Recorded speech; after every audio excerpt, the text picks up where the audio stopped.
Hello বন্ধুরা, আরও একবার স্বাগত জানাচ্ছি আমার ছোট্ট মিনি ব্লগে। তো দেখো সকাল সকাল আজকে ড্রাগন ফল কাটছি।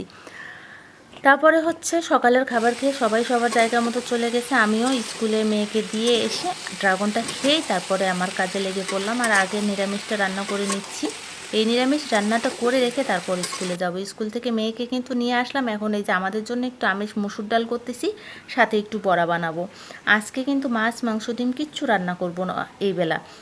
রাতেরবেলা দেখে হয়তো একটু ডিম রান্না করব। তো এই যে দেখতে দেখতে আমার রান্নাবান্না শেষ হয়ে গেল। বড় মেয়ে কিন্তু খেয়ে অলরেডি চলে গেছে তার প্রাইভেটে, ওর বাবা খেতে চলে আসছে। তো আমি গরম গরম বড়াগুলো ভেজে নিচ্ছি। এখন আমরা দুপুরের খাবারটা খাবো, তারপরে ছোট মেয়েকে ঘুম দিতে হবে। এটা তো আবার সব থেকে বড় ডিউটি, মেয়েকে ঘুম দিতেই হবে। কথা বলতে বলতে তোমরা দেখে নাও যে আজকে আমি কি কি রান্না করছি, আমিষ নিরামিষ সব পদ মিলে।